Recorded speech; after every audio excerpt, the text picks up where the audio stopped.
ఈరోజు మనం విక్టర్ వెంకటేష్ గారు, అంజలా జవేరి గారు కలిసి నటించిన ప్రేమించుకుందాం రా సినిమా విషయాల గురించి డిస్కషన్ చేసుకుంటున్నాం.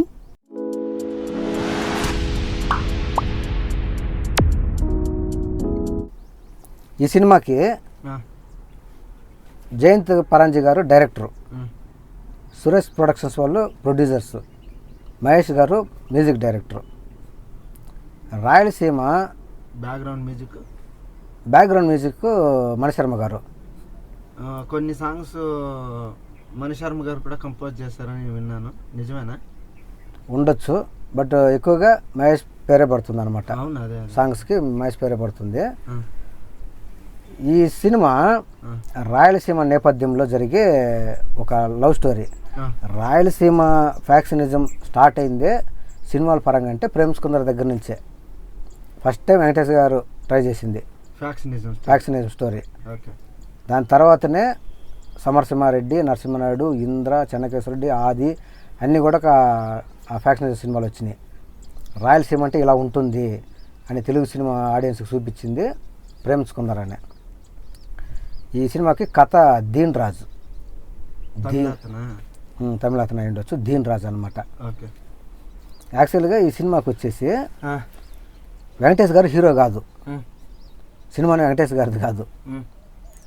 వెంకటేష్ గారు వాళ్ళ అక్కోళ్ళ ఇంటికి పోయి గెస్ట్గా ఉండడం అనమాట. అలా ఉన్న తర్వాత అక్క కొడుకు వేరే పక్కింట్లో అమ్మాయిని లవ్ చేయడము, వాళ్ళిద్దరు లేచిపోతే వెంకటేష్ గారు వాళ్ళిద్దరికి దగ్గరుండి పెళ్లి చేసి ఒక క్యారెక్టర్ అనమాట వెంకటేష్ది అంతకుముందు. తర్వాత అట్లా డిస్కషన్ చేయంగా ఎందుకో ఒకరోజు పరాంజీ జయంత్ గారికి వెంకటేష్ని హీరోగా పెట్టి సినిమా ఫస్ట్ అనుకున్న టైటిల్ వేరే. వెంకటేష్ గారు ఉంటారు, వేరే ముగ్గురు హీరోయిన్స్ ఉంటారు, వాళ్ళ మధ్యలో ఉంటుంది ఈ చిన్నపిల్లల లవ్ స్టోరీ ఉంటుంది, వీళ్ళని కలపడానికి ట్రై చేస్తుంటారు అనమాట.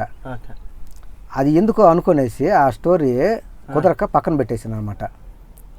పక్కన పెట్టేసి మళ్ళీ దీన్ రాజు అనే ఒక వ్యక్తి ఈ కథ ఇస్తే వెంకటేష్ గారిని హీరోగా పెట్టి సినిమా చేసేసిండు అనమాట.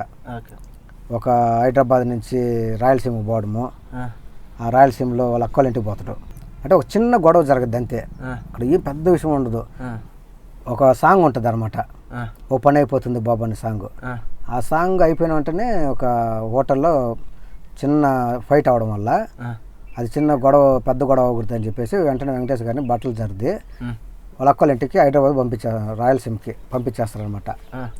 పంపించేస్తే అక్కడ పక్కింట్లోనే అంజలా జవేరి ఉంటుంది. అప్పుడు వాళ్ళ ఒక అక్కకి చిన్నపిల్లలు, ఇద్దరు మగ పిల్లలు, ఒక ఆడపిల్ల ఉంటుంది అనమాట.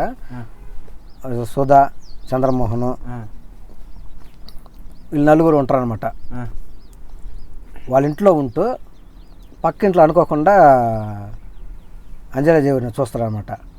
చూసి అమ్మాయిని లవ్ చేయాలనే ఫీలింగ్ వచ్చి అమ్మాయిని లవ్ చేస్తూ ఉంటాడు. ఆ లవ్ చేసే సీన్లలో ఆ అమ్మాయి పేరు, కాలేజీ అవన్నీ తెలుసుకోవడం కోసం చిన్నపిల్లల్ని ఏదో మాయ చేసి అడుగుతూ ఉంటాడు, ఏదో మాటల్లో పెట్టి అడుగుతూ ఉంటాడు అనమాట. అప్పుడు చిన్నపిల్లలకు డౌట్ వస్తుంది, ప్రత్యేకంగా కావేరక్క గురించి ఎందుకు అడుగుతున్నాను అనేసి. అప్పుడు మళ్ళీ వాళ్ళ దగ్గర నుంచి తప్పించుకుంటా ఉంటాడు. అట్లా రాయలసీమలో అక్కడ ఉండి ఒకరోజుకి జయప్రకాష్ రెడ్డి కూతురు అనమాట. జయప్రకాష్ రెడ్డి రాయలసీమలో పెద్ద ఫ్యాక్షనిస్టు, ఆయనకు అసిస్టెంట్ శ్రీహరి. ఇటు అశోక్ కుమార్ కూడా ఉంటాడు అనమాట. అట్లా అశోక్ కుమార్ గారు ఉంటే అశోక్ కుమార్ది కూడా సపరేట్గా జయప్రకాష్ రెడ్డి వాళ్ళ ఇంటి పైన ఒక పగ అనేది ఉంటుంది అనమాట. వాళ్ళిద్దరి పగ ఉంటుంది. స్టోరీ పరంగా చెప్పాలంటే సింపుల్ స్టోరీ, ఫ్లాష్ బ్యాక్, రివెంజ్లు ఏమి ఉండవు, సాధారణంగా వెళ్ళిపోతూ ఉంటుంది. అమ్మాయిని లవ్ చేస్తాడు, చిన్నప్పుడు కొంచెం పరిచయం ఉంటుంది. ఆ పరిచయం వల్ల మళ్ళీ వాళ్ళిద్దరు కలుసుకుంటారు. కలుసుకున్న తర్వాత చిన్నప్పుడు పరిచయం అని తెలిసిపోద్ది. తర్వాత ఇద్దరు కలిసి అంటే లేచిపోయే లెవెల్కి వెంకటేష్ని రెచ్చగొడతారు అనమాట. జయప్రకాష్ రెడ్డి, శ్రీహరి వాళ్ళు కావేరి జోలికి వస్తే చంపేస్తామని బెదిరించేసరికి వెంకటేష్ ఆ రోజు బయటికి పోయి ఉంటాడు. బయటకు పోయి చూసేసరికి వాళ్ళు దెబ్బలు తగిలి పట్టుకొని ఉంటారు అనమాట, చంద్రమోహన్, సుధా వాళ్ళు. అప్పుడు వెంకటేష్ ఆ కోపంతో పోయేసి జయప్రకాష్ రెడ్డి మీద తిరగబడతాడు. తిరగబడి అక్కడి నుంచి వెళ్ళిపోతాడు అనమాట. నేను అంజలా జీవన్ తీసుకొని వెళ్ళిపోతాడు. వెళ్ళిపోయిన తర్వాత ఇంకా అట్లా వాళ్ళు వేరే దగ్గరికి వెళ్ళిపోతుంటారు. తర్వాత యాక్చువల్గా పరుచూరి వెంకటేశ్వరరావు కూతురు చేసుకుంటాడు అనుకుంటారు, కానీ వెంకటేశ్వరరావు కూతురు చేసుకోకుండా అంజలా జీవన్ చేసుకుంటారు. అలా వెళ్ళిపోయి పెళ్లి చేసుకోవడమే ప్రేమించుకున్నారు ఆ సినిమా.